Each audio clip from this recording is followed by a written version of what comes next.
Hey everybody, and welcome back. Hopefully this time the noise has subsided with the dogs. Again, I'm recording these all just in one kind of shot. I'm not doing these every day. This is Issa making herself known on the camera. Thank you, Issa. And of course, we all have seen Tanner before. Everyone says cute pup. There's Tanner. Alright, so back to the reviews real quick. So I got a few more. In fact, it's probably if you're watching these, it's like the third straight day. I'm kind of just doing these in a succession of like 7 days of reviews, which means tomorrow I'll probably end up shooting some more, or Wednesday when I go over to my house and get the other packages that are arriving, because there's 5 ultimates there. But I'm going to do an ultimate review figure of somebody who, I don't think we're going to get one of him in ultimate form. We got one in an Elite and then Elite Plus. I feel like he's essential for WrestleMania 1.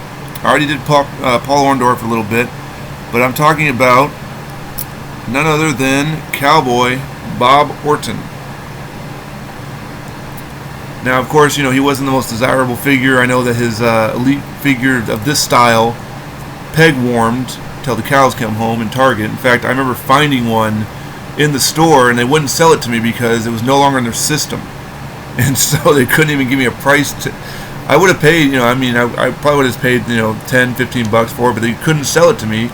It was so far gone from their system. And it makes sense. I mean, it had been almost a year, I think, since he came out. He was not one that people really requested or nor desired, but he is part of history. He is part of WrestleMania 1 in the background. His forearm cast here cost Piper and Orndorff. Now, I'm saying they need to make a Paul Orndorff Ultimate. Of course, I've already done a Ultimate figure review, I think, of Orndorff, not in detail, just kind of in passing. But this is what he would look like if he was getting Ultimate. Obviously not drop down hips, which is fine with me. I'm glad with that. And with Piper coming, it's perfect because you're going to have basically this makeshift tag team of Piper and Orndorff and Piper and Orton, Bob Orton. So, you've literally got his bodyguard, if you will. As Piper just said, I love my bodyguard. Alright?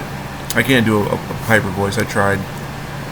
But, also, if you want to, throw him into a suit or something like that, then, or put him some, like, civilian clothes, he could be, Bob Orton, who shows up and helps Randy beat Undertaker one time. But this is clearly based on his youthful days. I know it doesn't look like it, because back then guys didn't look very youthful. But this is around that time.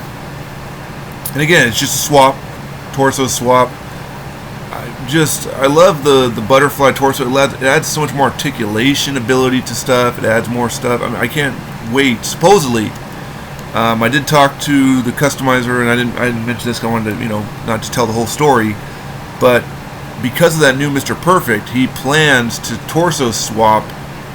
And I thought about it, he could do it.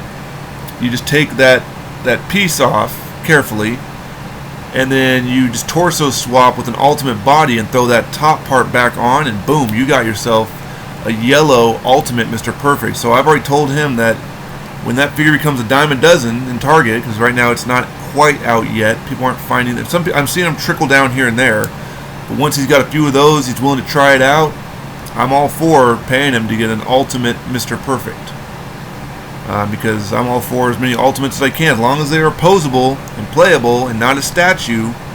I'm all for it. I know a lot of people right now, we're seeing a lot of new releases of, big rubber guys or Hasbro looking retro type figures, and that's cool, but I didn't grow up with those. I grew up with actually moving part figures. So to me, the nostalgia is not there on that wave. I don't care for a giant plastic hulking, limited pose. I want to be able to pose them.